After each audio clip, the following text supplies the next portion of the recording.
Hello, team.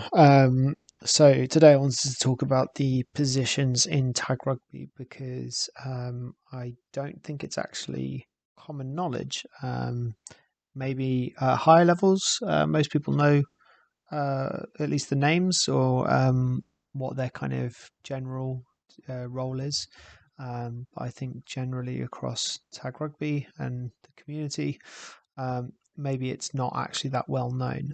So I just kind of wanted to shed some light on the roles of each of the four positions.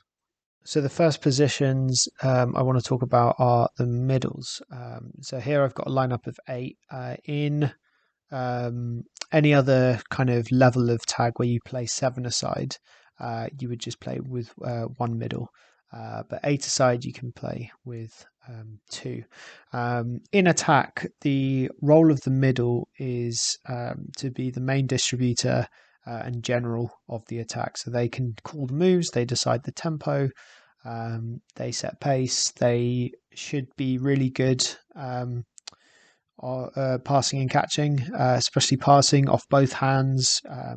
Also, kicking is a really important part of this role. So, be especially at like higher levels, being able to hit a 50-10, but also being able to put a short kick in behind the defence, or just being able to clear your lines for territory and just exits. So passing and kicking are really important. Manipulating defenses in any way, either using footwork or hips or calling moves, also really important. So middles are extremely important to the success of an attack. In defense, it's kind of the opposite. You don't have to do as much thinking, or you shouldn't be doing as much thinking in defense.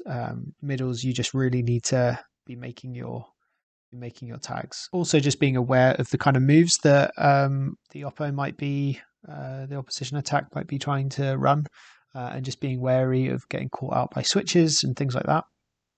So communicating with your middles and your outside players is pretty key. But at the very least, just being a competent tagger and just working really hard and being a bit of a grunt in the middle. The next position outside of the middles are the Rovers. Rovers quite fun because it's a bit more of a free roam, sort of get to run around a bit. Also, really important that they can distribute pass catch skills, handling skills in general. Is really important because you're helping out the middles be an extra sort of distributor, and you're linking your middle players to your wide players. So you're just sort of an extra pair of hands and eyes identifying the space for your wide players, and getting that ball out to them, and chatting to your middles quite a lot. If the middles call a move, Rovers are central to being able to execute those moves properly. So being able to do switches properly, or any kind of move that you might run in your game plan or whatever you're comfortable with. It's really important that Rovers know what those moves are, and how to run them properly. Again, in defence, similar to middles, it's just about making those tags, helping out the middles. The middles are going to be doing a lot of the grunt work. So Rovers, you can sort of help them out, be very communicative with your middles. You want to be a kind of solid four in the middle. So this is your kind of wall of defence, your middles and Rovers. So nothing gets through there, no line breaks, and you're forcing the attack to try and go outside. So Rovers, really important in defence, making those tags and just being aware of where those line breaks are happening. The third position are the links. Kind of does what it says on the tin. They link the middle players to the wide players. So it's really important that links have good catch pass skills. As always, they don't need to be able to spin pass off both hands 15 meters or whatever. It's more about the 2v1 execution, so draw and pass, being able to take on defenders and set up wingers for scoring opportunities.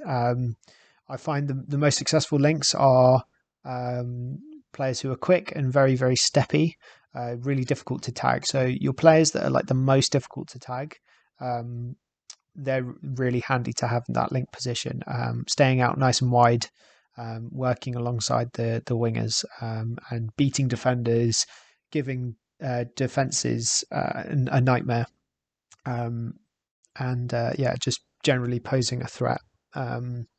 In defence, links are really important. They're kind of like leaders in defence, because they can kind of see a lot more than the middles and rovers. And so they can kind of make a call whether the defence should be blitzing and going up, or staying soft. So in defence, if you've got your middles and rovers sort of concentrating on who they're defending, so let's say this middle is concentrating on this defender, it's really difficult for this middle to also see what's going on in the rest of the attack. Their focal point is more like this. They might be able to see the players either side of the ball carrier, but generally they can't see what else is going. So it's really important that your link, especially your wide link, your open side link, can sort of see this and they can see all of this kind of space. So yeah, links are really, really important in deciding what happens in defence, and kind of doing a lot of the thinking on behalf of the middles and rovers, because the middles and rovers have got enough on their plate making the tags and just trying to like stop the defence and doing all that grunt work. So you can kind of help out your middle players by being, chatty. The final position are the wingers. It's really important that wingers are good at catching the ball. Not so much passing. Obviously, if you can pass, that helps. But generally speaking, being able to catch a rugby ball that's being fired in your direction. Sometimes you get some pretty janky passes from middles, sort of 30-meter nonsense passes. And if you're able to sort of make those stick, that can really help out your sort of more adventurous middles. But generally, just being able to catch balls at like under high pressure situations, being really, really fast in straight lines, being able to step helps. It's not as helpful as Link, who's really able to kind of tie up defenders, but you want your fastest straight line runners out wide. As a winger, keep reminding yourself, the wider you are, the more space you're giving your middles, and the more likely that, if someone bites in hard, so let's say this person bites in hard, bang, you've got a 2v1 situation because you've stayed wide, and this person comes in, bang, and then try time. In defence, I would say wingers in tag rugby are 80% a defensive position. 20% it's catching the ball, running fast and scoring, but 80% of it is defensive because you are protecting the whole backfield. And also, similar to the links, you have the best view of what's happening. So while you're stood out behind here, you can see the whole of the attack. So again, as a winger, if you feel like that you're sort of in defence quite quiet, you're probably not helping your middles all that much. So that's it for the positions. Again, in sort of any kind of level of tag lower than Super League, you're playing 7-a-side. So I would just go with a middle three, and then you've got these kind of wide players. So if you are struggling, if you feel like your attack is less organised, or you've got people sort of running around aimlessly, and you feel like that maybe you want to try and be a bit more structured, I would just suggest that your 3 players who are most comfortable on the ball go in the middle, and are sort of solid taggers.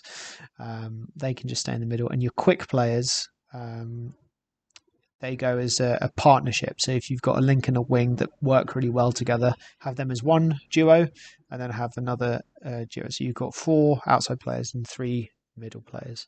But that's kind of like the basic idea of the position.